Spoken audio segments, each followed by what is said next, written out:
Magandang hapon po sa inyong lahat. Alam po ninyo, nahihiya ako kay San Jose.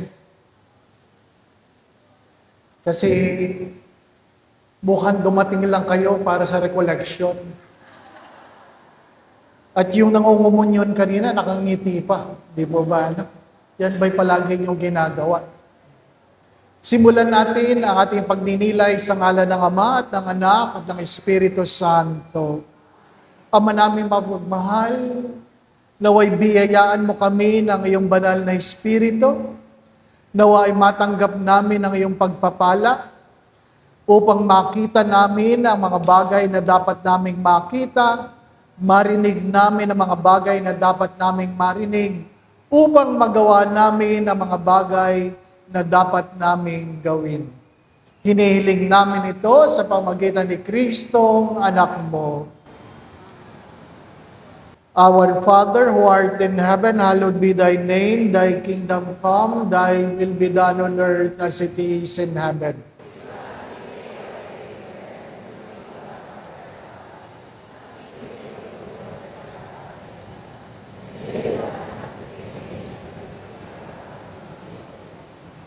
San Jose, tapat na esposo ni Maria, ipanalangin mo kami. Sa ngalan ng Ama, Anak at Espiritu Santo.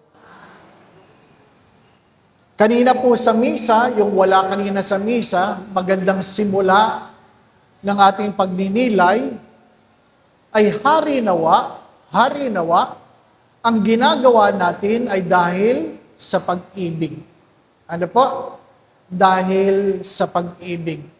Hindi dahil natatakot lang tayo, kundi dahil tayo ay nagmamahal. Ipagpatawad ninyo, ano po? Dahil paulit-ulit ko po itong sinasabi sa nakalipas na mga panahon, na kung saan maraming anak na nagrereklamo tungkol sa hirap mag-alaga ng matandang magulang. Maraming anak na nagrereklamo na kung saan nakakatanggap ako ng message, sasabihin, bakit ako, Father, ang kailangang mag-alaga? 5 kami magkakapatid. Bakit yung iba ay hindi? At sinasabi ko nga po sa inyo, walang magulang na nagrereklamo na meron siyang 5 anak. Walang magulang na nagrereklamo na nagpapalaki siya ng 5 anak. Pero ang malungkot na kwento, yung 5 anak nagrereklamo sa pag-aalaga ng isang magulang. Parang napakahirap mag-alaga ng matanda. At alam po ninyo, ang dahilan lamang nun, isa lang, walang pagmamahal. Isa lang. Hindi dahil walang pera, hindi dahil konti ang pera, hindi dahil maliit ang bahay, hindi dahil walang trabaho. Isa lang ang dahilan. Kawalan ng pagmamahal. Pag walang pagmamahal, ang lahat ng gawain bumibigat. Pag walang pagmamahal, lahat ng gawain bumibigat. Nabitbit ng Diyos ang krus, hindi dahil siya ay malakas, kundi dala ng kanyang pagmamahal sa Ama. Dala ng kanyang pagmamahal sa Ama. Ang paanyaya sa atin ay suriin ang ating mga pamumuhay. Alin ang aking mga ginagawa, dala ng pagmamahal. Sabi nga nila, ang malungkot na buhay, sa buhay ay ano, minsan, ang relasyon ay parang payong. Parang payong. Ano yun? Ang payong ay may pakinabang kapag umuulan lang. O kaya, mainit na mainit. Pero pag hindi na umuulan, ang payong abala. Di po ba, anak? Ang payong ay pampabigat. Kadalasan, dahil mayroong pakinabang, nagmamahal tayo. At kapag wala ng pakinabang, pambigat na. Nagiging abala na ang mga taong walang maibibigay. Nagiging pabigat na ang mga taong walang maiaabot. Nagiging mabigat na ang mga taong walang maitutulong. Mga minamahal na mga kapatid, napakalungkot na mukha ng relasyon na kung saan ang ginagawa natin ay dahil lang mayroong pakinabang. Kaya nga, ang sabi ng Diyos, mahalin mo ang bata dahil ang pagmamahal sa bata ay talagang pagmamahal. Hindi dahil may pakinabang. Mahalin mo ang matatanda, hindi dahil may pakinabang, kundi dahil pagmamahal talaga. Sana po mga anak, ang aking paalala ay huwag nating sasabihin sa ating mga magulang, ang kulit nyo naman, paulit-ulit kayo. Kasi nung tayong maliliit, tayo rin yung makukulit at tayo rin yung ang paulit-ulit. Di po ba Nakakalimutan natin na ang nirereklamo natin sa matatandang magulang ay ginagawa natin nung tayo ay maliliit. Ang buhay, sabi nila, before 40, ang tawag doon ay the rising part of life. The rising part. After 40, ang tawag doon ay the sunset of life. Before 40, patayo ka pa lang. After 40, pahiga ka na. Di po ba, Pag tinitingnan ko po ang mga mukha ninyo, alam ko mga pahiga na. Malapit na kayo. Di po ba, Hindi tayo habang panahong malakas. Hindi tayo habang panahong malusog. Hindi tayo habang panahong nakakarinig. Hindi tayo habang panahong malinaw ang mata. Darating ang araw, manghihina tayo. At dahil ganito ang relasyon sa mundo, natatakot tayo ay tumanda. Natatakot tayong maging mahirap. Natatakot tayong mawalan. Kasi natatakot tayo na kapag tayo ay salat, wala na magmamahal sa atin. Sabi nga ng isang pari, sabi niya, alam mo, Father Dave, na ako'y bata, ganyan din ako katulad mo. Maraming naghahabol, maraming bumabati, maraming nagpapapicture, maraming nag-iimbita. Ngayon, retirado na ako, hindi na ako pinapansin. Dahil pag batang pari, amoy pari pa. Pag matanda na, paring may amoy na. Di po ba, Malungkot na kwento na katotohanan, di po ba, Ang yumaong Monsignor Montemayor, isa sa aking pinakamamahal na pari, na kung saan, dala ng katandaan, retirado na, at dahil walang makuhang magmimisa, inanyayahan siya, sabi, Monsi, baka pwede kang magmisa.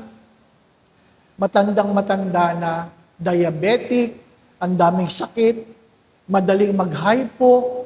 Pag ikaw ay diabetic at nag-hypo, pag upo mo, tulog ka kagad. Di ba yung mga diabetic? Ang daling makatulog. Kaya nagmimisa siya. Pagdating ng komunyon, sabi sa kanya, Monsi, kami na lang ang magbibigay, maupo ka na lang. Nakatulog ang matanda. Nakatulog. At sa hindi inaasahang pagkakataon, nung siya ginigising, hindi magising. Buhay pa naman. Nahinga pa Pero, sa tingin, nag-hypo. Kaya hindi magising kagad. Sa sobrang tagal, yung mga nagsisimba, nag-uwian. Nag-uwian. Kasi hindi mo alam kung kailan magigising ang pari. At nang siya'y magising, wala na mga tao. Kaya sabi ko sa kanya, Monsi, nabalitaan ko. Iniwan ka daw ng mga tao. Nag-alisan daw sa mesa mo.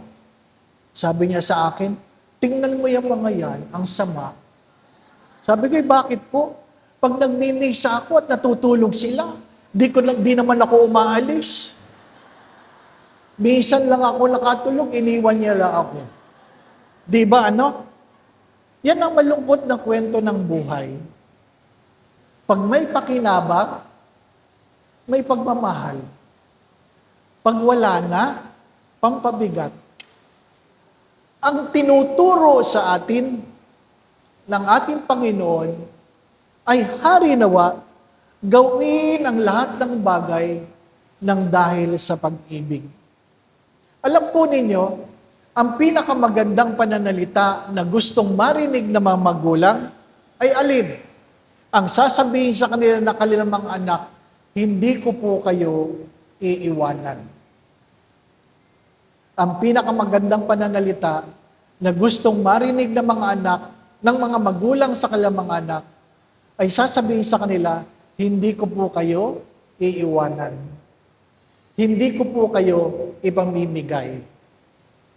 Mga minamahal na mga kapatid, ano ba ang meron sa muling pagkabuhay? Ang muling pagkabuhay ay nagpapatunay na ano? Dalawang bagay, na mayroong langit at mayroong impyerno. Hello? Huwag niyong kakalimutan ito. Ang muling pagkabuhay ay nagpapatunay na mayroong langit at mayroong impyerno. Huwag niyo yung kakalimutan. Kalimutan niyo na ang ibang sinasasabihin ko. Pero yan, huwag niyong kakalimutan. Sabi nga, ang magkapatid na nag-aaway tungkol sa lupa, inimbitahan pa ako na sabi nga, mamagitan sa kanilang pag-aaway. Alam po ninyo, nagsimula ang bangayan ng alas 4 ng hapon. Alas 4 ng hapon, nagbabangayan ng magkapatid. Ha? Ako nasa gitna. Parang nanonood ako ng pingpong. Kung sino magsasalita. Ganyan. Ano po? Dumating ang mga asawa, lalong lumala ang usapan. Ano po? Pagdating ng alas 6, gutom na ako. Nakita ko, mayroong naghahain ng hapunan. Hindi na ako nakikinig sa kanila. Tinitingnan ko na kung anong ipapakain sa akin. Gutom na ako eh. Wala man lang merienda. Kape lang ang binigay. 3 tasang kape sa 2 oras. Nanginginig na ako. Wala man lang biskwit. At nakita ko, may sugbol. Ay, may sabaw. Nag-i-imagine ako na kakainin. Pero sa sobrang gutom ko, pagdating na 6:30, sabi ko, pwede po ba ako magsalita? Alam mo, sabi nila, ay, si Father, magsasalita din sa wakas. Sabi ko, akala ko hindi niyo ako pagsasalitain eh. Ang isasabihin ko lang naman po, yung po bang lupang pinag-aawayan nyo, madadala nyo sa impyerno? Nagkaroon ng katahimikan. At sabi ng isa, bakit sa impyerno, Father? Sabi ko, sa palagay nyo, yung pinag-aawayan niyang lupa, na hindi niya naman madadala, makakarating kayo sa langit? Tahimik sila.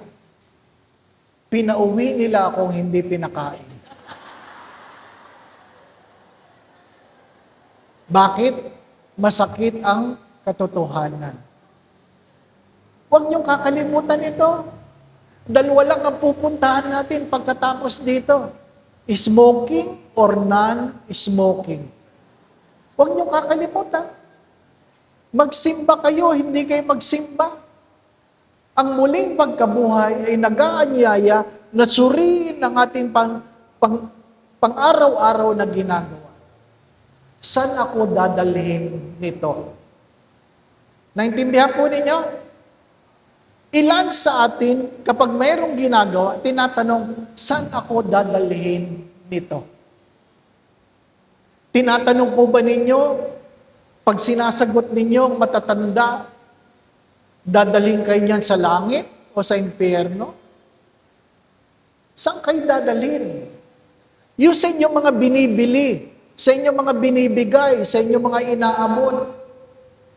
Hindi tayo nagtatanong saan tayo dadalhin ng ating ginagawa. Di po ba? Ang muling pagkabuhay ay sinisigurado tayo o sinisigurado sa atin ng Diyos na mayroong langit. At huwag kakalimutan, mayroong impyerno. Huwag niyong kakalimutan yan. Alam po ninyo, ang maling pananaw ng Kwaresma o sa Kwaresma ang Diyos ay mahabagin. Ang Diyos ay mahabagin. Totoo po yun. Ang Diyos ay mahabagin. Pero, kalahati po yun ng mukha ng Kwaresma. Ang kalahating mukha ng Kwaresma ay ang Diyos ay mahabagin, ngunit ang Diyos ay makatarungan. Hello? Ang Diyos ay mahabagin, ngunit ang Diyos ay makatarungan. Mahabagin dahil pagpapalain niya ang gumagawa ng mabuti, ngunit pananagutin niya ang gumagawa ng masama. Totoo po yun na yung magnanakaw, sinabi lang, alalahanin mo ako pagdating mo sa iyong paraiso at siya'y pinapasok ng Diyos. Totoo po yun. Hindi naman nagsimba siguro yun. Hindi naman siguro member ng choir. Hindi naman lay minister yun. Hindi naman nag-preksyon. Di ba? Magnanakaw nga eh. Pero, dahil lang sa sinabi, alalahanin mo ko pagdating sa iyong paraiso, nakapasok agad sa pinto ng langit. Pwede natin gawin yun. Di po ba na? Yun ang iniisip ng marami sa inyo. Dahil ang Diyos ay mahabagin. Huwag niyong kakalimutan ito. Hello? Huwag niyong kakalimutan. Na nakapako yun. Habang hinihiling niya, Panginoon, alalahanin mo ako sa iyong paraiso. Nakapako yun. Kung gusto niyong ganun din kayo, magpapako din kayo. Akala nyo, madali lang. Hindi. Madali ba magbitbit ng krus? Hindi. Madali ba ang hinahagupit? Hindi. Madali ba ang ikaw ikatwa ng iyong kapwa? Hindi. Naintindihan niyo ba ang pakiramdam ng mga taong sumisigaw, ipako siya sa krus. Ipako siya sa krus. Tapos biglang nabuhay. Naintindihan niyo ba yon? Kung anong pakiramdam ng mga nagsabing ipako siya sa krus, tapos yung ipinapako nyo, namatay at muling nabuhay. Di ba? I'm sure nanginginig yung mga yon. I'm sure. Pero ilang beses nating pinapako ang Diyos sa ating mga kasalanan. Ilang beses.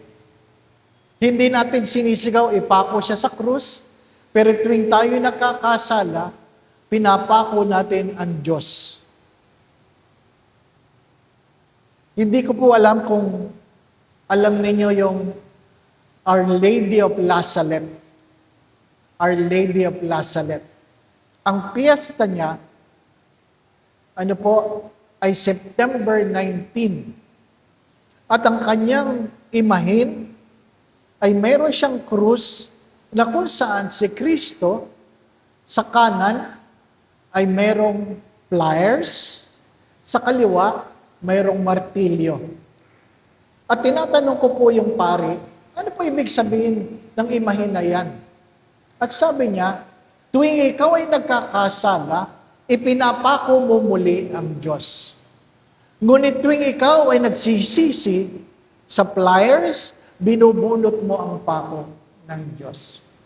Sa madalit sabi, nasa atin, ayon sa mahal na biren, kung patuloy nating pinapako ang Diyos o patuloy nating binubunot ang mga pako sa kanyang palad sa pang-araw-araw na ginagawa. Suriin natin ang ating ginagawa, mga minamahal na mga kapatid. Madali lang ang magsimba. Madali lang ang mag-abot.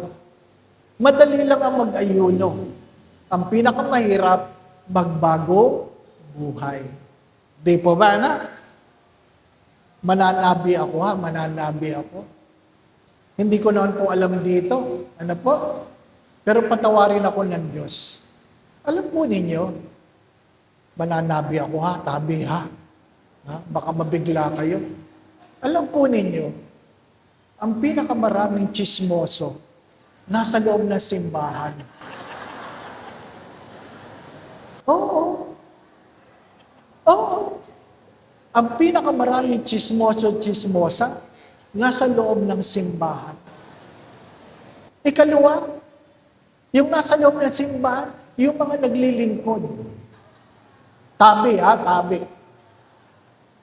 Lalong-lalo na, pag ang koleksyon, puro bariya, nako, ang gagawin nun, pag-uusapan si Father. Nako, alam mo yung pari natin, gabi-gabi lumalabas niya. Kasama niya si gano'n. Walang paglagyan ng pari. Ano po?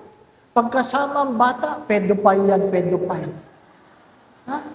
Pagkasama babae, babaero yan, babaero. Pagkasama lalaki, bakla yan, bakla.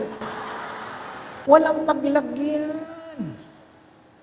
Kaya nga, ang unang pakisuyo ng yumaong Pope Francis ay itigil ang chismis. Di ba, anak? Itigil ang chismis. Pero, yung mga taong simbahan, sorry for the words ha, sorry for the words. Alam ko naman, pagdating ng araw, pag chichismisan niyo ako, ano po?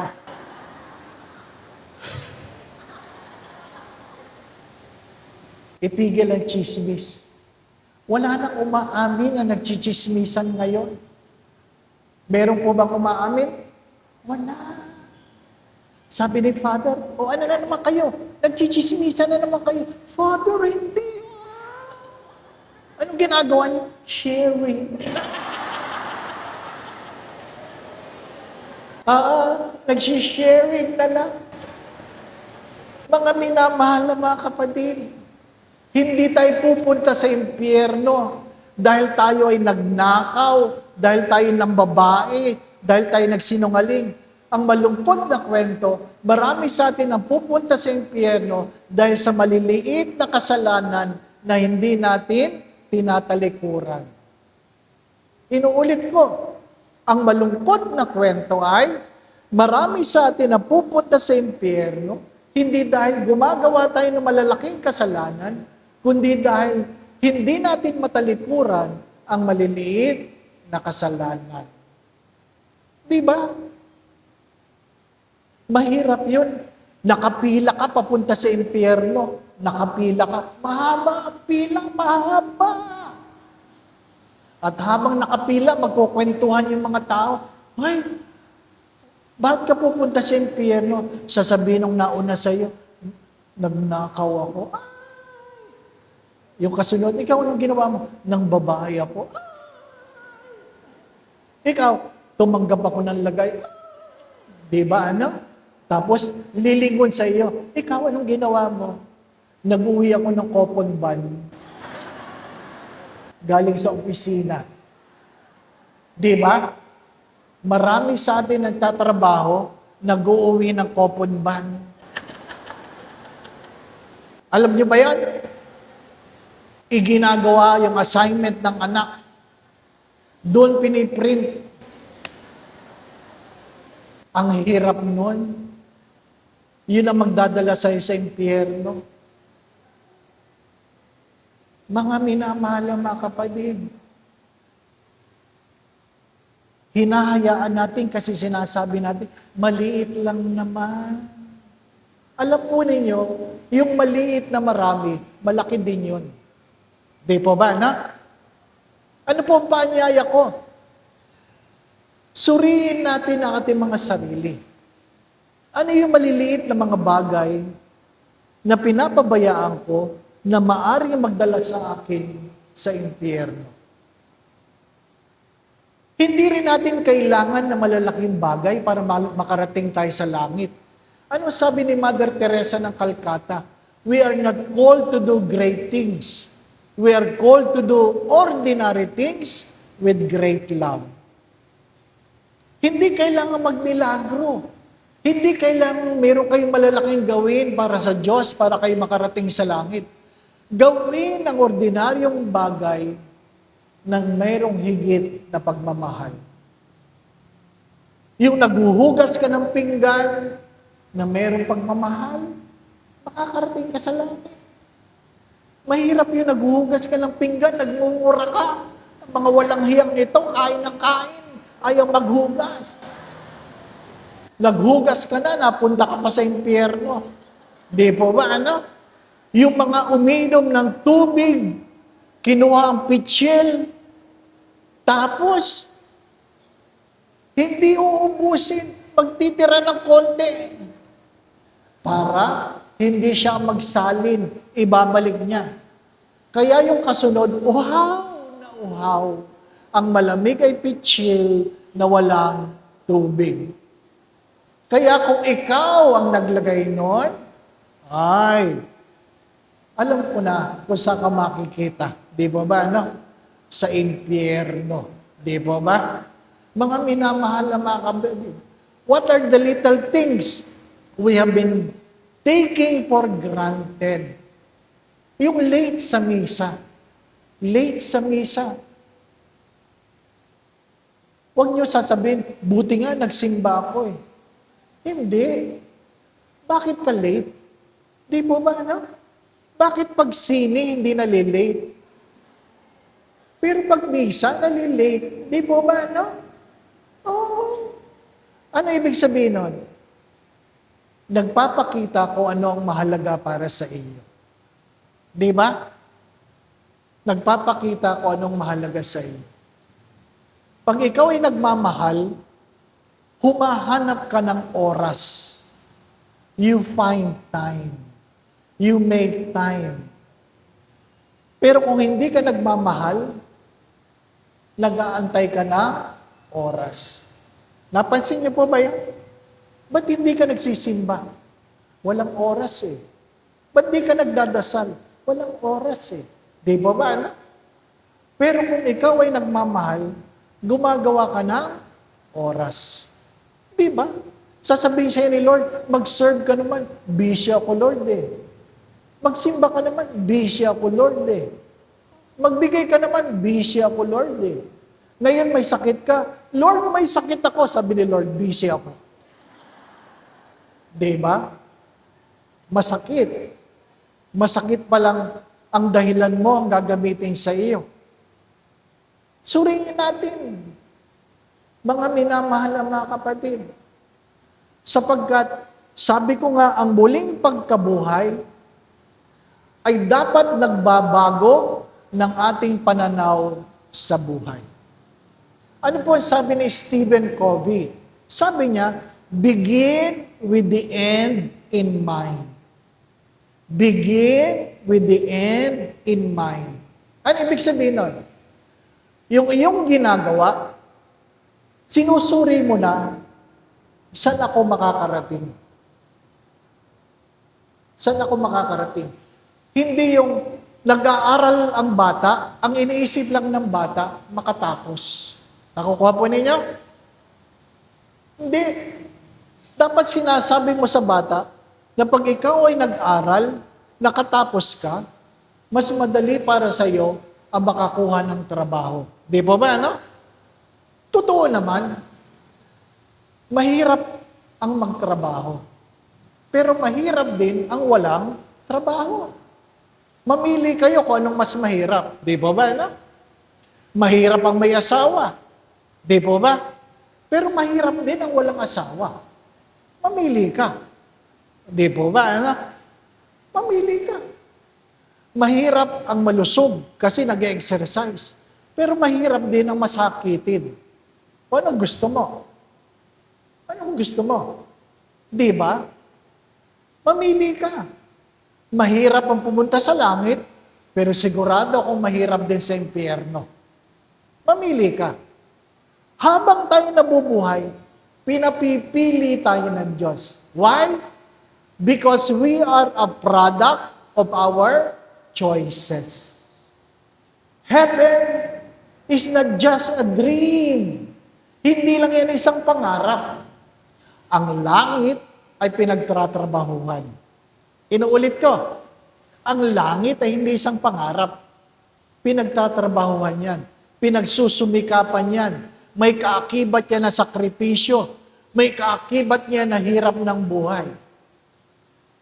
Huwag niyong aasahan na wala kang ginagawa, makakarating ka sa langit. Pagkamisan, sabi ko, puro tayo pangarap, pero walang ginagawa. Di ba? Puro pangarap na walang ginagawa. Hindi pwede. Kailangan nating magtrabaho. Ang Diyos nga, para lang mailigtas tayo, nagtrabaho eh. Kailangan ba niya manghanap buhay? Hindi. Pero dala ng kanyang pagmamahal, nagtrabaho ang Diyos. Kailangan ba magtrabaho sa San Jose? Hindi. Pero dala ng kanyang pagmamahal, nagtrabaho siya. Kailangan ba magtrabaho si Maria?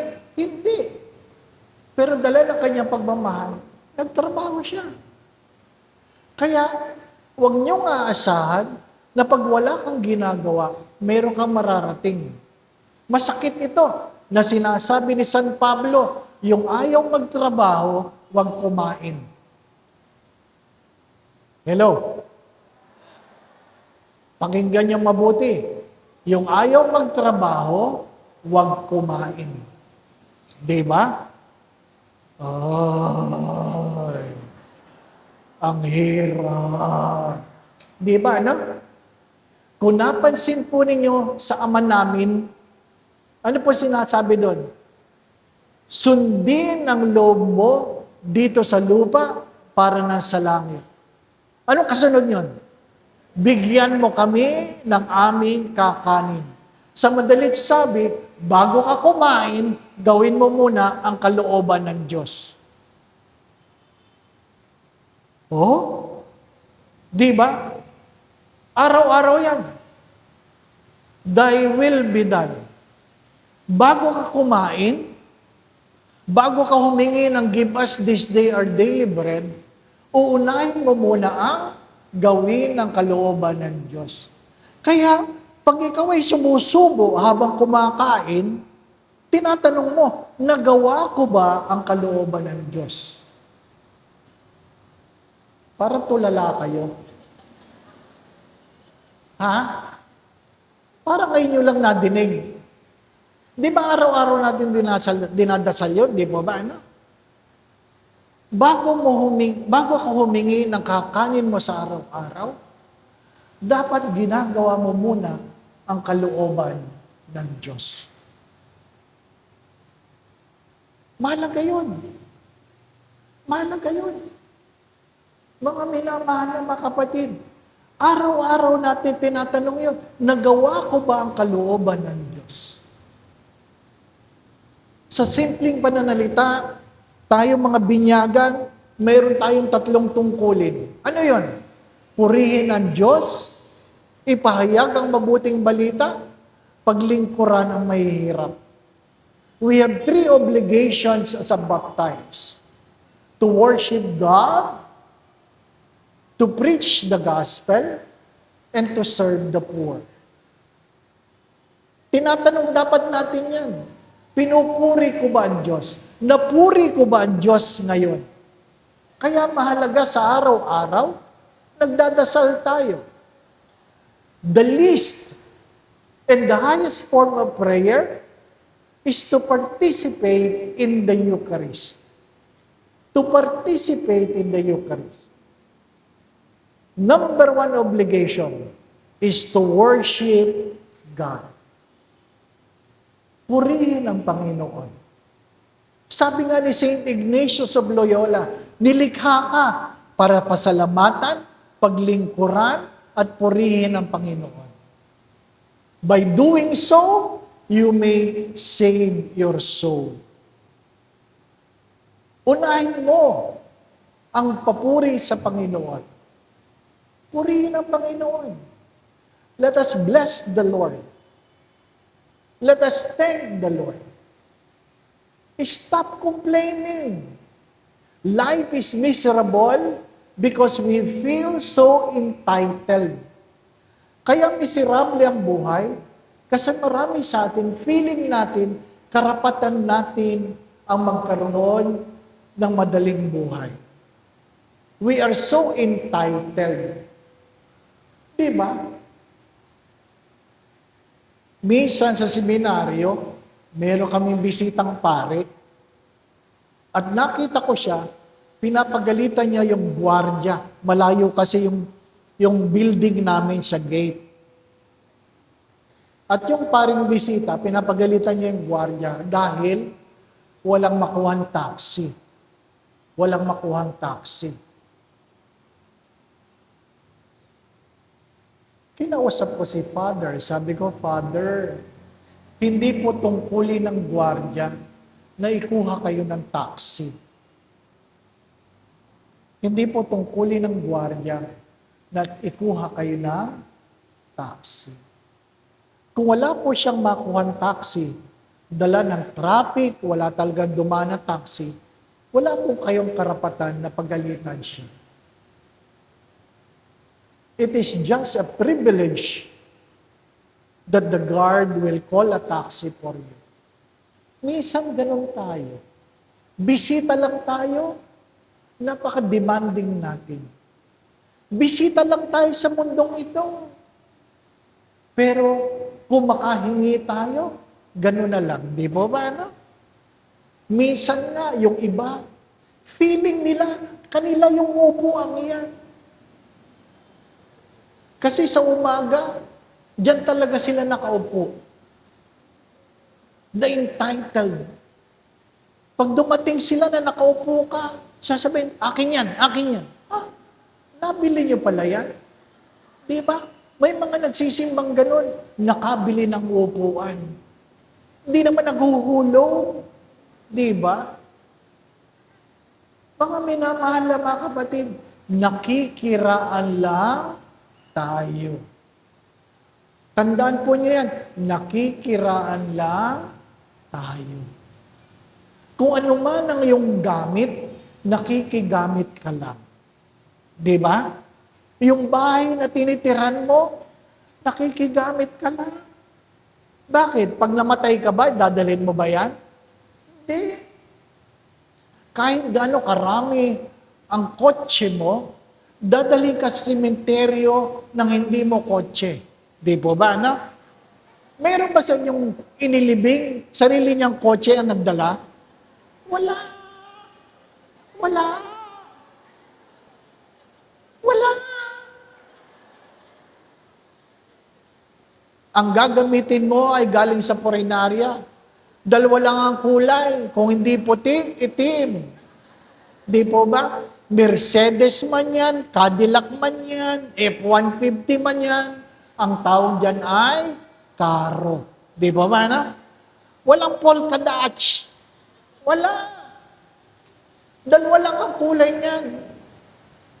At walang nagpapatugtog ng El Bimbo. Di po ba na? Wala. Puro hindi kita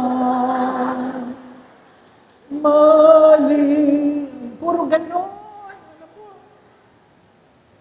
Puro tayo drama. Di po ba, no? Puro tayo drama. Nakikiraan lang tayo. Kahit gaano kalaki ang lupain mo, ibabaw ka sa lupa, na kasyang-kasya lang ang kabaong mo. Meron ba dito nagpahukay ng malaki? Wala.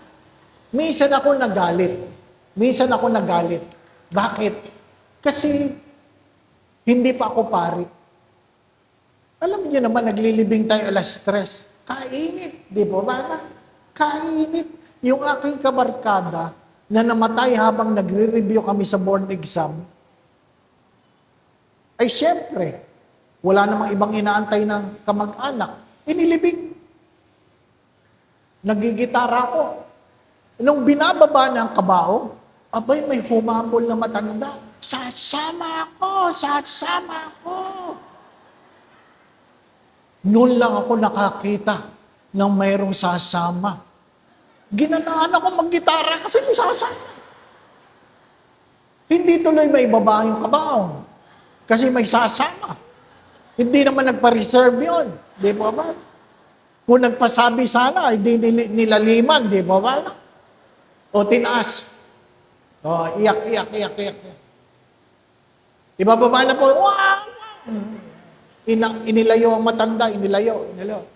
Ay, hindi na ako. Nung binababa, hindi na uli ako kumanta. Sabi ko, nakakasawa. Babaan nyo na yan. Binababa na. Alam nyo, humabol. O, hindi na naman may baba. Itinaas na naman. Sabi ng mga kasama sa choir, isama mo. Diba? Ang init na, alas 4, ang init na talaga. Ano po? Inilayo ng matanda. Para silang naglalaro ng tubig. Ano po? Kasi yung humaharang, gusto niya makalusot. Ano po? Alam niyo tayo mga Pilipino, pag pinipigilan, lalong nagpupumiglas, di ba ba? No? Napansin niyo ba yun? Oh, nako. Di sa lahat, sa kanya na nakatingin. Alam mo? Nung binababa niya yung kabaong, naku, nakatakbo si Lola, Nakaikot ng ganyan. Nakalimutan niya. Hindi lahat ng may karpet sa sementeryo, may lupa pa. Pagtungtong niyang ganoon sa carpet, nabulasot si Lola, ano po? Napadapa siya sa kabaong. Nangudngud siya. Ay noon, iniikot pang ganyan para ibaba. Nabitawan. Nung supporterero, bumilis ang baba. Naku, kitang-kita mo, 2 paa ni Lolang gano'n. Sabi ng mga tao, tapos tahimik kami lahat. Itinayo si Lola at minura kaming lahat. Sabi niya, sino tumulak sa akin? Walang nagsasalita. Ako, yapos ko yung gitara kasi Panginoon, sana wag akong matawa. Alam po ninyo, habang naglalakad si Lola palayo, dinig mo ang hihip ng hangin. Shhh. Yun ang pinaka-solemn na libing na napuntahan ko. Dinig mo ang hihip ng hangin. Tahimik na tahimik. Lahat ay nakatungo. At merong naubo. Tawanan lahat. Yun din ang pinakamasayang libing na napuntahan ko. Ngayon, pari na ako, pag nagmimisa ko sa patay, kinukuha ko na yung mga pangalan kung sino sasama. Ano po? Para walang gulo. Walang gulo, sasama. Sinasabi ko, o yung alam niyo ba yung nililistang pangalan niyo sa labas? Di ba na po? Yung guest list. Di ba naperma kayo doon?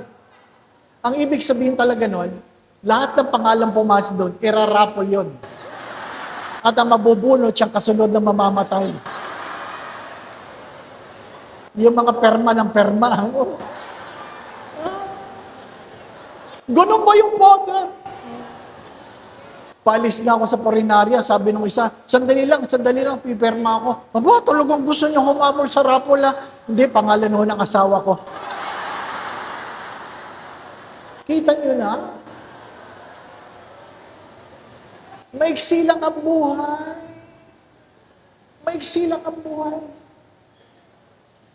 Nagmamadali tayo. Pero hindi natin tinatanong, nabuhay ba ako sa pag-ibig? Di po ba na?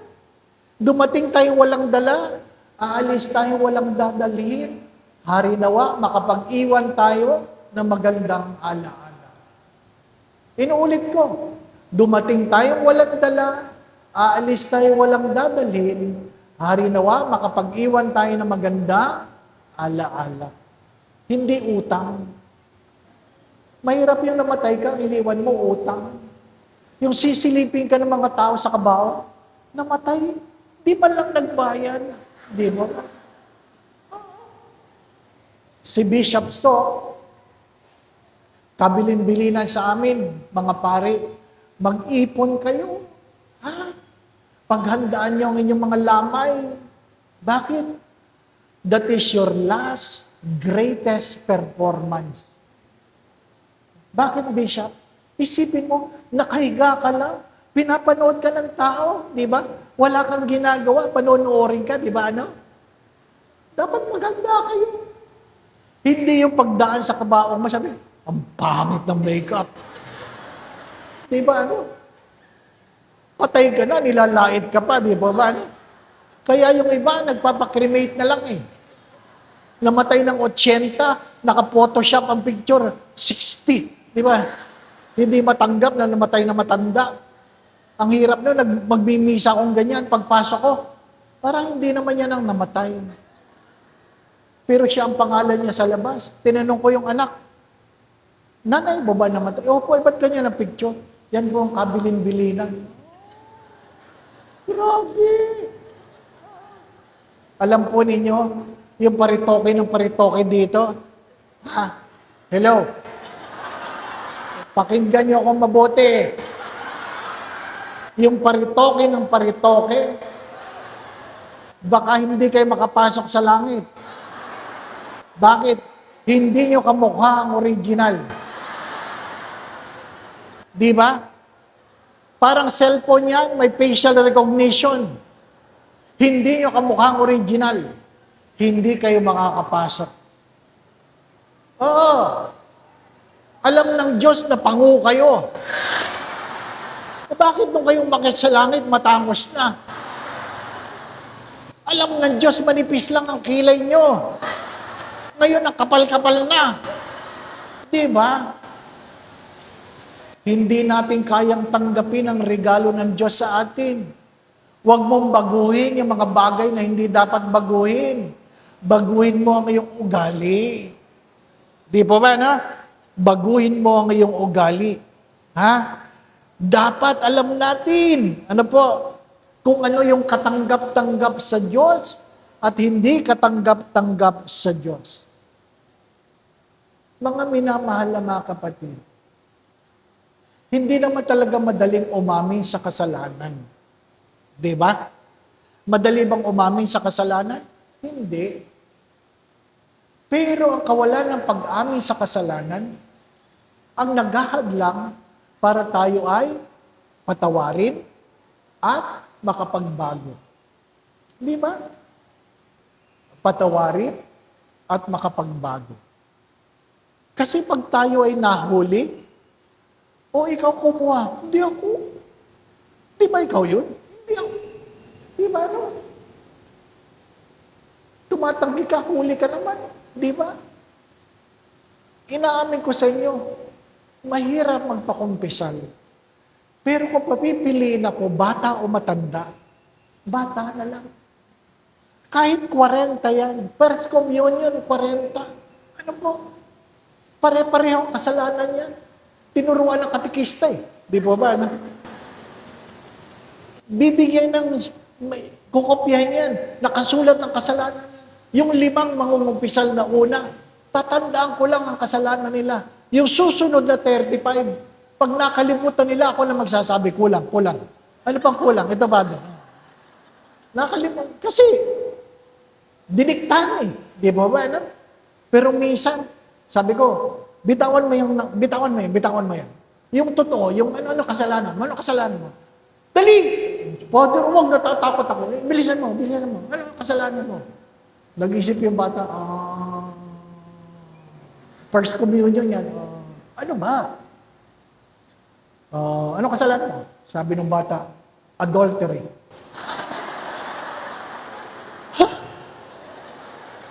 Adultery? 10 years old, adultery? Ano yung adultery? Yung pong inutusan ako ng nanay ko. Tapos, nagtago ako sa kwarto. Tapos, hindi ako lumabas. Tapos, adultery yun. Anong adultery yun? Anong ginawa mo sa loob ng kwarto? Wala, nagtago lang. Anong adultery doon? Yung hindi ko sinunod ang utos ng adult. Adultery. Hindi sinunod ang utos ng adult. Ay, hindi adultery yun. Yun ay kawalan ng paggalang sa magulang. Oh, ganun ba, Father? Oo. Father, ano yung adultery? Huwag na, baka matutunan mo pa. Di ba, no? Pero yung matatanda, huli na, mga katuwiran pa.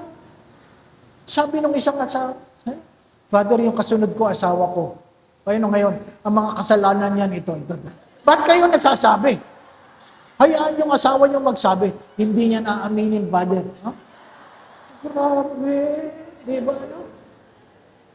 Hindi tayo nangungumpisan. Kasalanan pa ng iba ang sinasabi natin, di ba ba?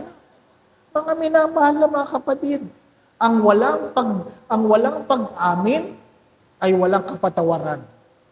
Kaya walang pagbabago. Ang paanyaya ng muling pagkabuhay ay pagtalikod sa kasalanan. Unang-una, alam mong mayroong langit at impyerno. May gantimpala ang gumagawa ng mabuti, may kaparusahan ang gumagawa ng kasalanan. Ikatlo, dapat merong pagtalikod sa kasalanan. Merong pagtalikod, merong pagbabago buhay. May pagbabagong buhay. Alam po, hindi naman madaling magbagong buhay. Kasi nakasanayan na natin. Nakasanayan na. Kailangan ng disiplina. Ang magdasal bago kumain ay isang disiplina. Nakuha po ninyo? Hindi naman, nung simula ba, tuwing kakain, nagdadasal ka? Hindi. Laging disiplina. Ang mahalaga, meron tayong disiplina. Ako po ay naging prefect of discipline ng seminaryo. 15 years. 15 years. At sinasabi ko po ito, discipline is never about punishment. Discipline is embracing certain habits so that we will be able to live a life of excellence and distinction. Ang disiplina ay hindi tungkol sa kaparusahan. Hello. Ay, nawala na. Dito po natin tinatapos ang ating recollection. Baka wala nang battery. Meron pa yan. Battery ba? Hindi. Ayan, nawawala na.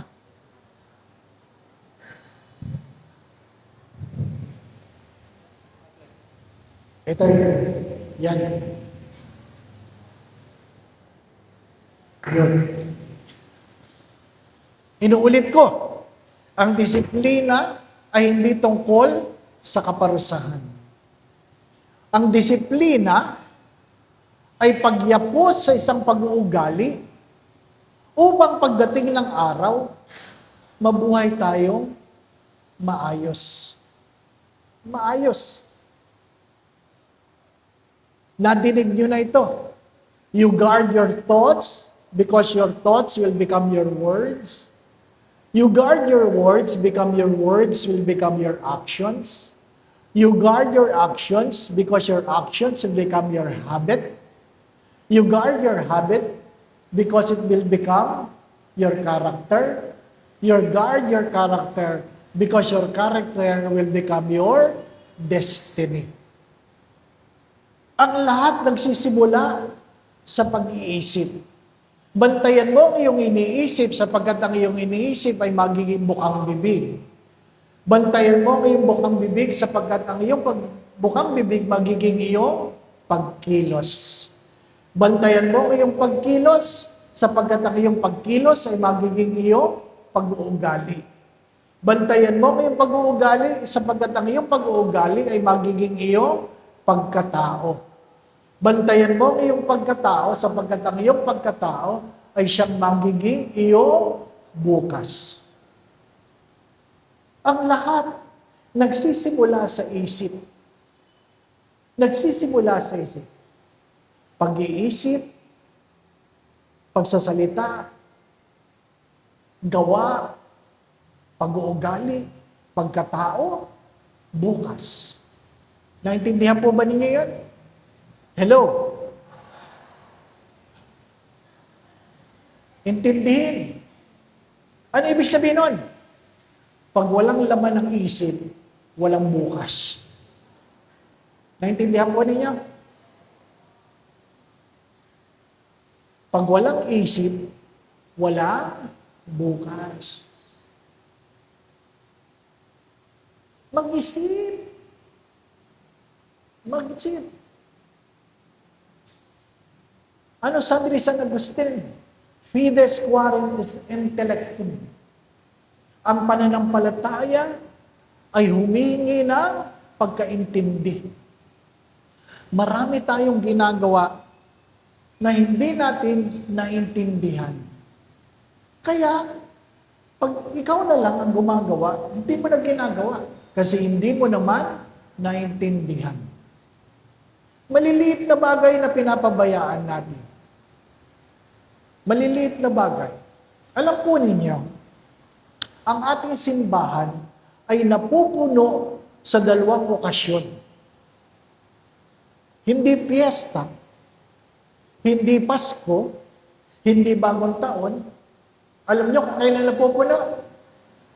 Hello? Sa Miyerkules ng Abo at Linggo ng Palaspas. Punong-puno ang simbahan. Kahit hindi nagsimba, magpapalagay ng krus sa noo. Napansin niyo ba yan? Nagdadagdag ng oras dahil ang dami nakapila. Anong malungkot na kwento? Nakapila silang ganyan, nakalabas ang dila. Hindi alam ni Father kung saan ilalagay ang abo, kung sa dila o sa noo. Minsan, nakataas ang kamay. Ano ba talaga? Sa noo, sa palad. Bakit? Ginagawa ng hindi naintindihan. Di ba ba? Huwag kayong magagalit, ha? Kanina, nagpapakomunyon ako. Nakangiti sila. Sabi ko, ganyan ba talaga ang mga nangungumunyon dito? Nakangiti. Ang katawan ni Kristo. Amen. Ang katawan ni Kristo. Ang katawan ni Kristo. Thank you, Father. Nakakalimutan natin. Kaya nang tumabi sa akin si Father, yung iba lumipat. Parang hindi si Kristo ang inaabot ni Father. Di ba, anak? Nakakalimutan natin. Ganon din pag linggo ng palaspas. Ang dami nagpapabless ng palaspas. Kahit hindi nagsimba. Pero pag tinatanong mo, anong gagawin mo sa palaspas? Anong gagawin sa palaspas? Anong ginawa ninyo? Ilalagay sa pinto para hindi makapasok ang masamang espiritu. Tama po, di ba na? Kaya, nung inilagay sa pinto, yung masamang espiritu di na rin makalabas. Nag-away-away silang lahat sa loob. Diba? Kaya nga sabi ko, bago mo ilagay sa pinto yan, nanay, iwas-iwas mo muna sa loob ng bahay. At lumabas at ilagay mo. Ngayon, pati ikaw, di ka na makapasok. Kasama ka sa masamang espiritu. Diba? The purpose, the meaning of Easter gives us a new purpose. May bago tayong dahilan. May bago tayong dahilan. Hindi lang yung makarating sa langit. Hindi lang yung matakot sa impyerno. May bago tayong dahilan. Ang alin? Sabi ko nga kanina, ang mabuhay sa pag-ibig. ang mabuhay sa pag-ibig. Nakikiraan lang tayo. Sandali lang tayo. Anong matatandaan ng ibang tao sa iyo? Diba? Anong matatandaan? Nakikiraan lang tayo. Madaling uminit ang ulo natin. Pwede naman magpasensya. Magpasensya. Huwag masyadong mainit ang ulo. Hindi nyo alam kung anong pinagdadaanan ng taong yan. Kaya ganyan. Si Stephen Covey, ginamit ngayon paradigm shift. Paradigm shift. Ibig sabihin, may panibagong pananaw. May panibagong pananaw. Paborito ko ang kwentong ito dahil sa isang trend, may mga batang makukulit at maingay sa tren. At yung ibang pasahero, sinabihan yung tatay, sabi, hindi mo napansin yung mga anak mo, kulit, ang ingay, ang gulo. At sabi ng tatay, naku po, pasensya na po kayo. Hindi ko po napansin. Kasi papunta po kami sa hospital. Hindi ko pa po nasasabi sa mga anak ko, namatay ang nanay nila. Namatay ang nanay nila. Nung nalaman ng mga pasahero yun, na namatayan sila, humaba ang kanilang pasensya sa mga bata. Dahil naintindihan nila, nagkaroon sila na panibagong pananaw. Mahalaga, mayroon tayong panibagong pananaw. Nawa ang muling pagkabuhay ay magdulot ng panibagong pananaw. Anong panibagong pananaw? Kung hindi man ako ang ikayayaman mo, sana hindi ako ang dahilan ng iyong kahirapan. Hello? Kung hindi man ako ang kagalingan mo, sana hindi ako ang dahilan ng iyong pagkakasakit. Kung hindi man ako ay kagagaan ng buhay mo, sana hindi ako ang dahilan ng ikinabibigat ng buhay mo.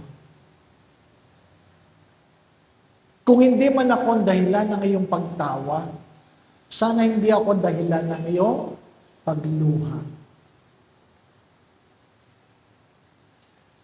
Ang pagkakaroon ng pagiging panibagong pananaw, pwede natin gawin yun. Pwede natin gawin. Magkaroon tayo ng panibagong pananaw. Kung hindi man ako makakatulong, sana hindi ako ang sulinganin. Di po ba? Pwede naman. Pwede naman. Kung hindi ako makakatulong para maglinis sa simbahan, sana hindi ako nagdadagdag ng kalat. Di ba, na? Minsan ang iba sa atin, hindi ko maintindihan kung bakit nag-iiwan ng kalat sa loob ng simbahan. Balat ng candy, balat ng tinapay, bote ng mineral water. Ano? Baso ng milkshake. Di ba ba, ano? Bakit ba? Di ba? Magkaroon ng panibagong pananaw. Bakit? Sapagkat pwede namang hindi ako o ikaw ang pabigat sa ibang tao. Pwede. Di ba ba, ano? Minsan, kasya naman talaga. Minsan, kasya naman talaga. Ang 5 o 6 na nakaupo sa upuan yan. Di ba ba, no? Minsan. Pero bakit minsan 4 lang, sikip sila? Malalaki bang puwet nila? Hindi. Ayaw lang nilang merong katabi. Di ba, no? Ayaw lang nilang merong katabi.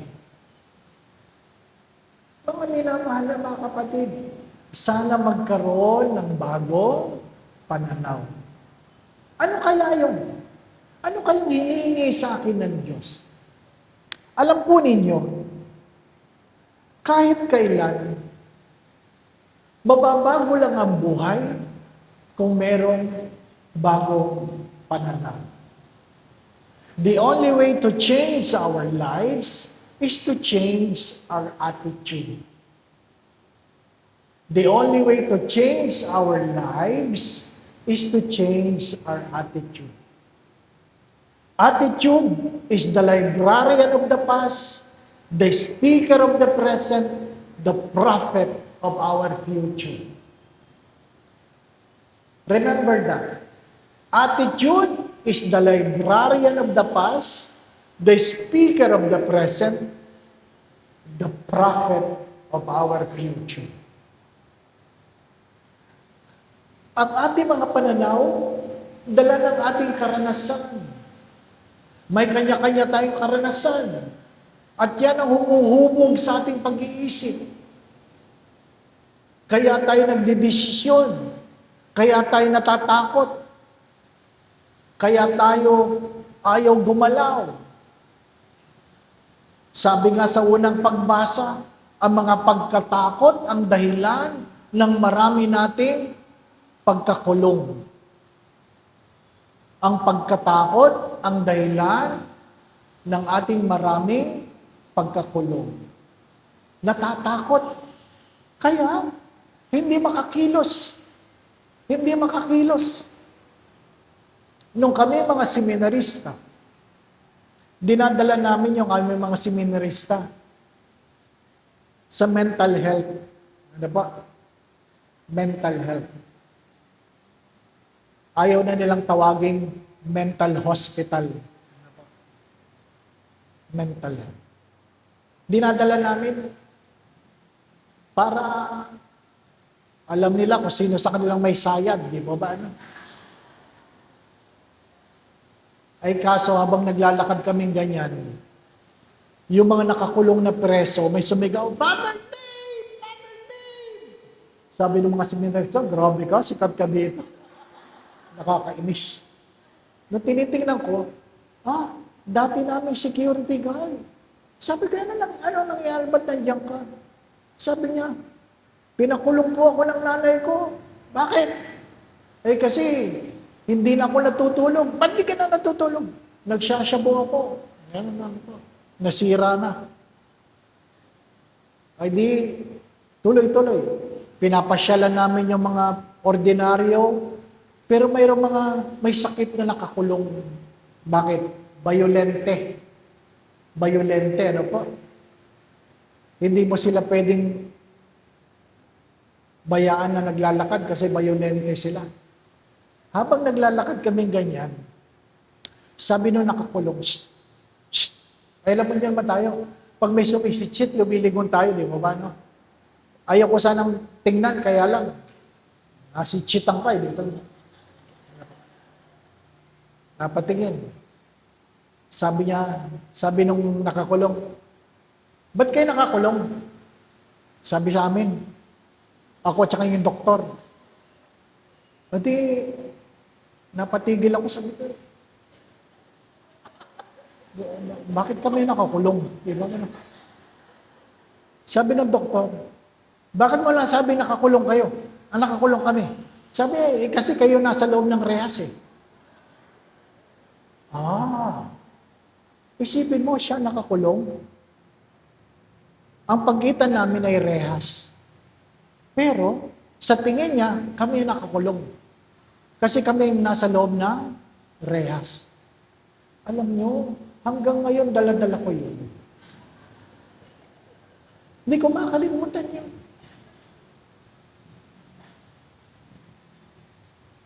Napatawa lang yung doktor. Pero ako, hanggang ngayon, 28 years na akong pari, dala-dala ko. Bakit? Pwede tayong malaya na nakakalakad, pero tayo ay nakakulong. Pwede tayong malayang nakakalakad, pero tayo ang nakakulong. Ano nagkukulong sa iyo? Hindi ka makaraan sa kalsadang yan kasi makakasalubong mo yung nakaaway mo. Malapit lang sana ang daan. Iikot ka kasi ayaw mong makasalubong ang nakaaway mo. Di ba ba? Ano? Sino nakakulong? Ikaw. Di ba? Nagmimisa. Batiin mo ng kapayapaan ng katabi mo. Nabati mo lahat. Maliban sa Kanya. Dahil nakakulong ka, hindi ka makaikot kasi nandun siya. Di ba ba? Yung magkaaway, ayaw nila magsimba dito. Kaya sa ibang simbahan sila nagsisimba. Doon sila nagkita. Ano ba? Kaiiwas. Di ba? Nakakulong. Ano ang nagkukulong? Ano ang mga lumang pananaw? Ano ang mga lumang pananaw? Sabi nga ng mga kaibigan ko sa Lumban, ano po, yung gumagawa ng mga barong, 2 lahi na magkaaway sa tinagal-tagal ng panahon. Sa tinagal-tagal ng panahon, magkaaway ang 2 lahi. Sa hindi inaasahang pagkakataon, yung mga apo ng apo, nagligawan. Nagligawan. At sila'y ikinasal. Sa kasal, sabi nung ikakasal, sabi nila, matagal na pong magkaaway ang aming lahi. Ang sabi lang ng lalaki, kailangan ko ba napigilin ang aking puso dahil lang magkaaway sila? Oh, ganda, di ba? No? Kailangan bang pigilin ko ang aking puso dahil lamang magkaaway sila? Di ba? Mga minamahal na mga kapatid. Ang dami natin, ang problema natin, pag may kaaway tayo, yung mga kaibigan natin, gusto natin magalit din sa kaaway natin. Na wala naman silang ginagawang masama. Di ba ba? No? Alam mo, yan, si Father Kenneth, ganyan. Tulugo. Di ba, no? At ang pinakamabilis na kwento, yung sasabihin mo, atin lang ito, ha? Oh, ang pinakamabilis yan. Shh, huwag mo sa, maraming sa text ka lang, text. Atin, huwag, mangako ka muna, ha? Cross yun. Cross mo yun. Atin lang talaga ito. Alam mo yan, si Father, oh. Hindi pa kayo naghihiwalay, kumalat na yun. Na-text na. Ang buhay natin, mga minamahal na mga kapatid, sabi nga, ano mo ba bukas? Unang-una, na pagtagumpayan na ng Diyos ang kamatayan. Mahirap yung buhay pa tayo, binabaon na natin ang sarili natin sa lupa. Hello? Mahirap yung buhay pa tayo, binabaon na natin mga sarili sa lupa.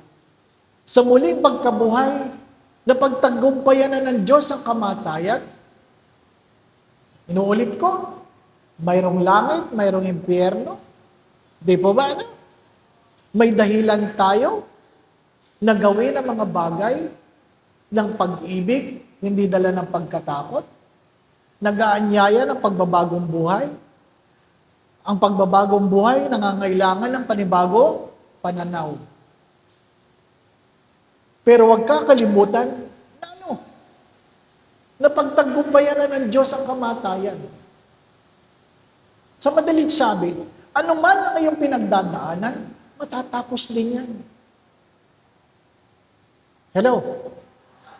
Ano man ang iyong pinagdadaanan, matatapos din yan. Mahirap yung malapit ka na sa finish line, sumuko ka pa. Di ba?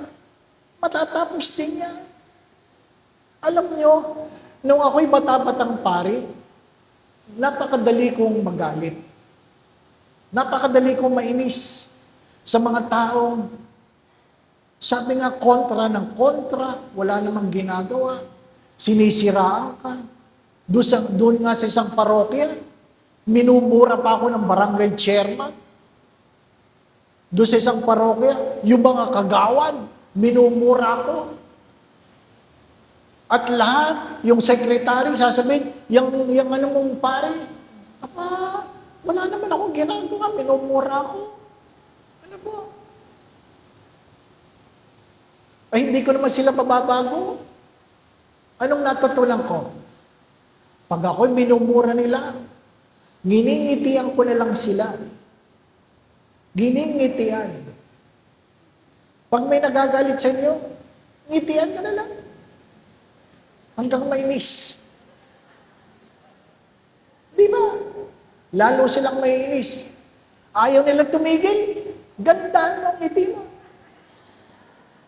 Oo. Ayaw pa rin tumigil. Humingi ka ng malalim. Tapos, ilabas mo. At sabihin mo, mamamatay ka rin. Di ba? Bakit mo sisirain ang buhay mo sa iisang pamali-mali sa iyo kumpara sa napakarami nagmamahal sa iyo? Di ba? Hello? Alam niyo bang marami nagmamahal sa inyo? Hindi. Parang hindi kayo sigurado. Kaya malungkot ang buhay niyo eh. Hindi niyo alam na marami nagmamahal sa inyo. Kahit isa lang. Kahit si Jesus lang, sapat na. Di ba? Nung ako'y na-depress, hindi ako kumakain. Ayaw ko magmisa, ayaw ko lumabas, ayaw ko magpakita sa tao. Isa lang ang pinapaalala ko sa sarili ko. Ano yun? Tuwing bubuksan ko ang pinto ng aking kwarto, sinasabi ko ay, isa lang alam ko, Lord. Alam kong mahal mo ako at alam mong mahal kita. Sapat na yun. Sapat na yun upang magpatuloy sa buhay. May mga bagay na hindi nyo naiintindihan. May mga bagay na hindi nyo maiintindihan. Pero sapat na alam ninyo na mahal kayo ng Diyos at mahal nyo ang Diyos. Hello? Mahal mo ang Diyos at mahal ako ng Diyos. Sapat na yun. Hindi ka makasakay. Nabasa ka sa ulan. Nadulas ka. Kulang ang pera mo, pambili ng gamot. Magsabi kayo. Sapat na ang katotohanan, alam kong mahal ako ng Diyos. At alam kong mahal ko ang Diyos. Hindi magiging madali ang buhay. Pero kung hindi mo nakakalimutan na mayroong nagmamahal, hindi man mahiwawala ang hirap, pero alam mong ikagagaan mo yan. Iba ba na? Na-stroke ako. Iniisip ko kung gulay o patay. Patay na lang. Pero, habang ako doon ay walang nararamdaman, paulit-ulit ko sinasabi sa aking sarili, alam kong mahal ako ng Diyos. Lord, alam kong mahal mo ako. At alam mong mahal kita. Paulit-ulit ko sinasabi, stay with me, Lord. Stay with me, Lord. Lord, huwag mo lang akong iiwanan. Ano man ang mangyayari, huwag mo lang akong iiwanan. Sapat na yun. Stay with me, Lord. Yung mga deboto ni Padre Pio, sapat na yun. Paulit mong sinasabi, stay with me, Lord.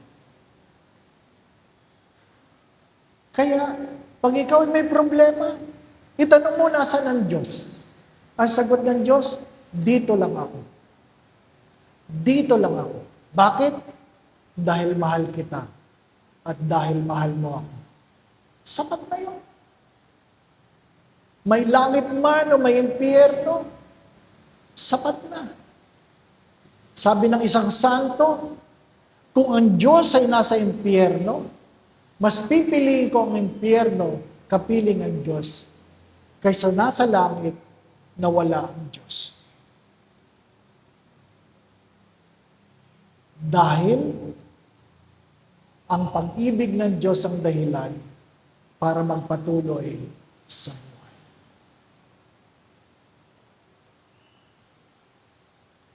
Patatapos din ang lahat. Ikalawa, sabi nga, huwag mong kakalimutan na dapat ikaw ay muling mabuhay.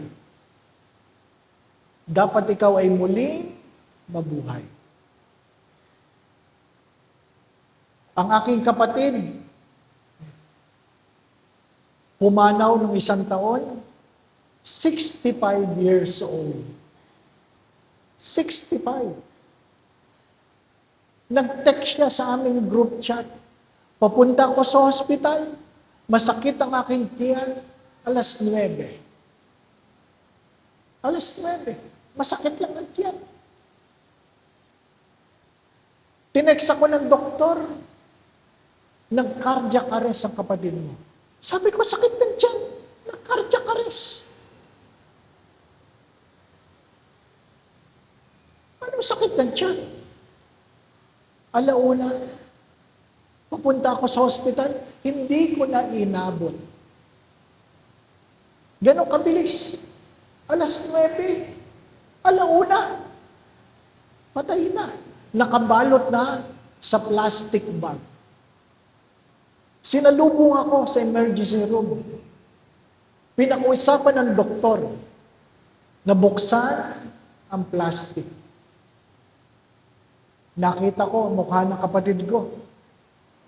Agad-agad tanong ko sa aking sarili, sa kanya, sabi ko, ba't ka naman nagmamadali? Buti hindi sumagot. Diba ba? Pero, walang nakakaalam. Walang nakakaalam. Hanggang kailan tayo? Hindi ko alam. Yung mahaba ang buhay, dapat meron kayong higit na pasasalamat. Di po ba na? Higit na pasasalamat. Magreklamo na reklamo. Di ko makalimutan ito. Meron nagre-reklamo sa Greenbelt. Late sa misa. Gusto ko sanang antayin munang maupo para magpatuloy ako sa homily. Kasi nag-aantay siyang may magpaupo sa kanya. Ay late na siya. Talagang wala nang mauupuan. Pagkatapos ng misa, nagpunta sa sakristeng ng atuwiran. Sorry, Father. Late ako kasi ang dami ng masakit. Masakit ang tuhod ko. Masakit ang bewang ko. Masakit ang paa ko. Nahihirapan akong maglakad. Ang dami ko ng gamot. Mas mahaba pa yung litanya kaysa sa homily ko. Kaya naman gusto ko sa harapan, kitang-kita ko kayo kasi malabo ng mata ko. Gusto ko sa harapan, dinig na dinig nyo ako kayo. Sorry, Father. Ano sabi ko? Ilang taon na pa kayo, nanay? 85 na ako, Father, kaya marami na ako sakit. Alam mo, sabi ko, 85 na pala kayo. Ang dami nyo reklamo. Dapat nga, patay na kayo eh.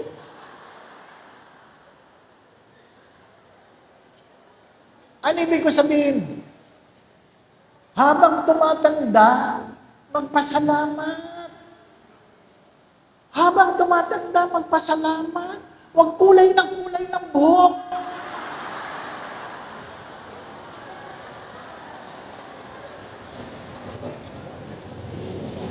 Magpasalamat. Hindi, ay puti na naman, puti. Talagang puti na yan. Huwag niyo kakalimutan, baka hindi kayo makapasok sa langit.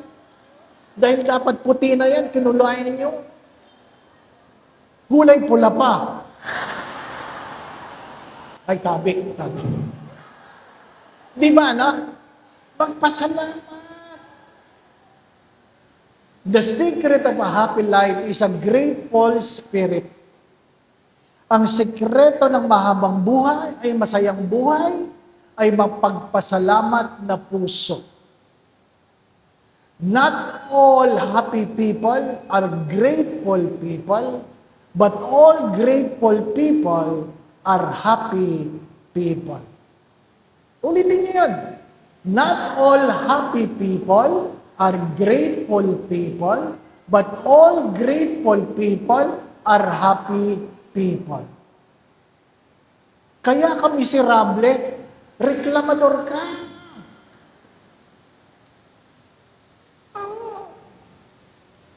Kaya pag nagreklamo ka mamaya, kaya ako hindi ako masaya eh. Reklamador, hindi po ba ano? Ganun talaga. Hindi, ang bagal ko na. Ba't sasabihin, salamat, nakakakbang pa ako. Ganun, di ba? Ano? Magpasalamat. Di ba? Yung mga kabataan, huwag niyong antayin tumanda kayo bago kayo maglingkod sa simbahan. Tinatanong ko si Father Kenneth, kumusta ang bokasyon sa iba? Kukunti nagpapari. Malulungkot kayo pagdating ng araw, meron kayong simbahan, walang pari. Hello? Pakinggan niyo ito. Malulungkot kayo pagdating ng araw, meron kayong simbahan, walang pari. Bakit? Ayaw niyong pagpariin ng inyong mga anak. Pag sinasabi namin, nanay, pagpariin mo naman yung anak mo. Alam mo, sabi ng mga nanay, wag, sayang. Ha? Bakit sayang? Gwapo eh. Bakit pangit pa kami? Di ba? Dapat nga, pinagpapari nyo kasi gwapo. Kasi yung iba sa inyo, sinisilip mo lang kasi nagmimisa. Ay, wag dyan, pangit. Okay ka niya. Umugong. Di ba? Ha? Tulungan niyo ang simbahan. Pari na nga lang ang pwede mo ibigay, ayaw pa. Di ba ba, ano? Yung mga dalaga dito, may mga dalaga pa ba? O puro lahat mahigana? Yung mga dalaga dito na may boyfriend na gwapo, matalino, madasalin, mabait, sabihin mo, magpari ka. Dapat merong pananaw. Na pagtagumpayan na ang kamatayan, meron kang personal na muling pagkabuhay. Ikatlo, huwag mong kakalimutan na ang Diyos ay mahabagin, ngunit ang Diyos ay makatarungan. The assurance of the judgment of God. Ang Diyos ay mahabagin, ngunit ang Diyos ay makatarungan. Pinagpapala ang gumawa ng mabuti, mapaparusahan ang mga hindi nagsisisi. Father, 7:30 na. Tama na, no? Kaya nga sa huli, 7:30 na, sa huli. Ano pa? Pagsumikapan natin na hindi lang tayo ang merong pagbabago, kundi maging dahilan tayo ng pagbabago ng ibang tao. Hello? Pag sumikapan natin na hindi lang tayo ang merong pagbabago, kundi maging dahilan ng pagbabago ng ibang tao. Di ba? Kung siya nga nagbago, ako pa. Di ba, ano? Kung siya nga. Di ba? Kung 7 araw ka nagchichismis, gawin mo bago ka mamatay, at least 5 na lang. Di ba, no? Walang imposible. Walang imposible. Lahat ay pwedeng magbago. Lahat ay kaya magbago. Sa tuwing paggising sa umaga, ikaw ay isang bago. Kaya nga, pag Easter Sunday, meron tayong renewal of our baptismal vows. Isang pagyapos sa pagbabago buhay. Ang sakit ng karamihan natin ay yung tinatawag na BSDU.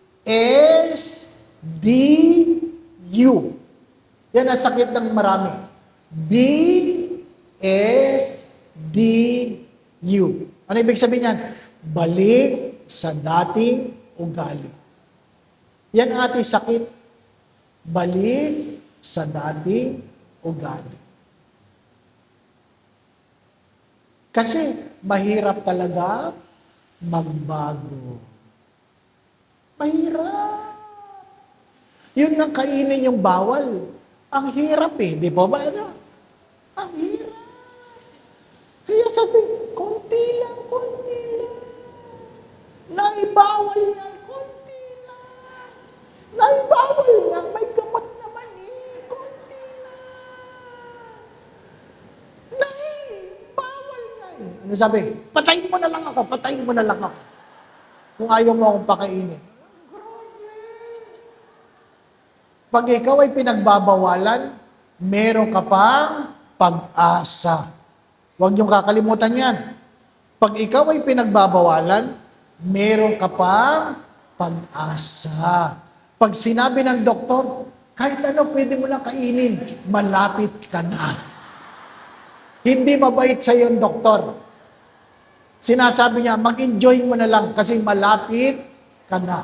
Ano po ano?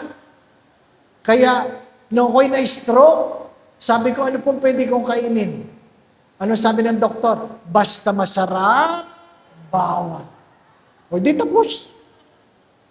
Basta masarap, bawal. O, Father, kain tayo saan? Doon. Anong meron doon? Masarap, bawal. Father, kainin mo ito, masarap yan. Bawal. Tapos, di ba ba na? Gustong mahabang buhay. Di ba? Huwag kang mandadaya. Sabi, sinong doktor mo? Ang galing. Sila, ito mga doktor ko. Pupuntahan ko nga. Pagkatapos isang buwan, kumusta? Pumunta ka? Oo. O ano nangyari? Ang hirap, ang daming bawal. O ano? Nagpalit ako ng doktor. Instead na magbago, nagpapalit na doktor. Ganon din ang iba sa buhay pananampalataya. Nakabitin na ng ganyan, nakabitin na. Lord, tulungan mo ako, Lord, tulungan mo ako. Sabi ni Lord, bumitaw ka. Sabi niya, mayroon bang ibang Lord yan? Mayroon ba? Di ba? Gusto makarating sa langit, ayaw bumitaw sa lumang ugali.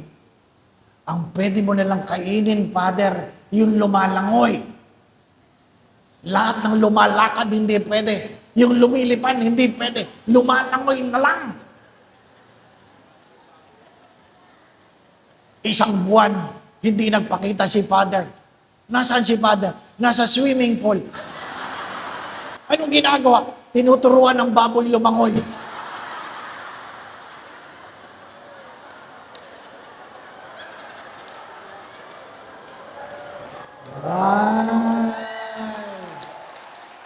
Bakit? Kasi kung gusto, may paraan. Kung ayaw, may dahilan. At least alam ninyo, di ba ba alam? Hindi nagagawa ng paraan ng langit. Dalawa lang yan. Smoking or not smoking. Di ba ba ano? Gabi na.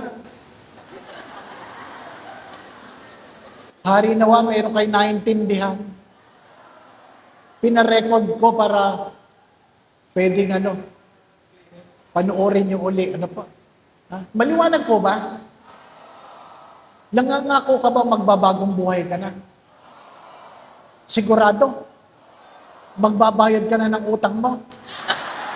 O kita nyo na, tinatawanan nyo lang ako. Hindi mo masabing nang babayad ka ng utang.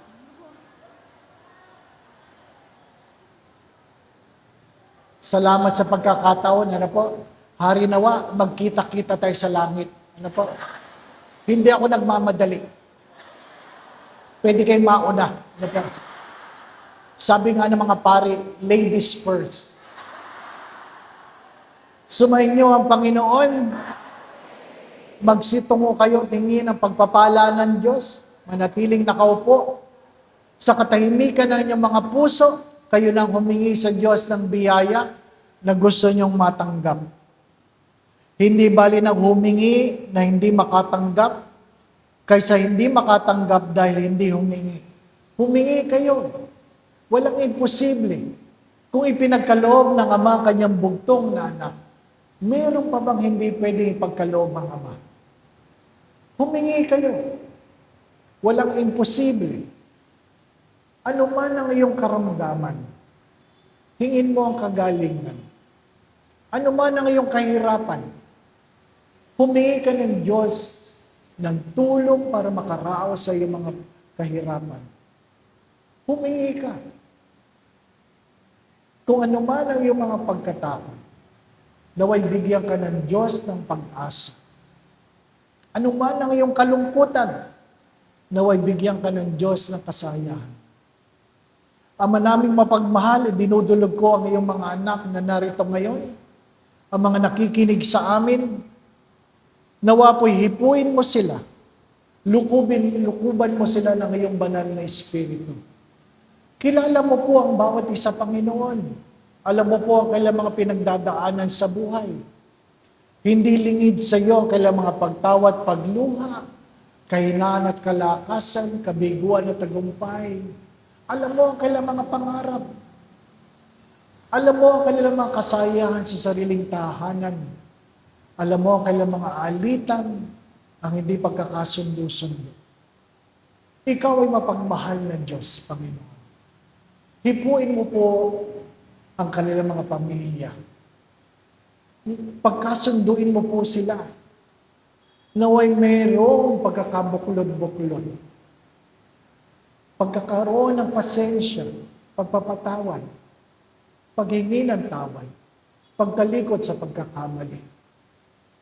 Panginoon, ingatan mo po ang bawat isa. Ilayo mo sila sa anumang uri ng kapahamakan. Patuloy mo silang pagkaluban ng kalakasan, kalusugan, at kung sino man dito, Panginoon, ang merong karamdaman, nawa po'y pagkaluban mo ng kagalingan. Walang imposible sa iyo, O Ama. Sa isang salita mo lamang ay gagaling sila. Marapatin mong gumaling sila, Panginoon, sa kanilang mga karamdaman. Kahit ano sabihin ng doktor, ikaw ay may kapangyarihan na pagalingin ang lumang sakit ng iyong mga anak. Kung mayroon man silang mga pinagdadaan ng suliranin, tuwangan mo sila, alisin mo ang kailang mga pagkatakot at pangamba.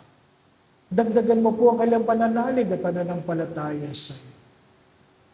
Panginoon, nawa po ang kailang mga pamilya saan man naroon, ay pagharian mo ng pagmamahalan, pagkakaisa, pagkakasundo-sundo, kapayapaan, kasayahan, puspos ng pag-ibig at kasaganahan. May kanya-kanya silang mga panalangin, Panginoon. at dala ng iyong pag-ibig at pagmamahal. Hindi man karapat-dapat. Nawa po'y may pagkaloob mo ang mga ito, dala ng iyong pagkalinga. Kung ano man ang makabubuti, makababanal, makauunlad ng kailang mga buhay, kayo na po ang magbigay. Sa tulong at panalangin ng mga banal, lalong-lalo na ng mahal na Biren, gayon din ni San Jose, ang tapat niyang esposo, ang aming patron. Pagpalain mo po ang bawing isa, sa ngalan ng Ama, at ng Anak, at ng Espiritu Santo. Magandang gabi po sa inyong lahat.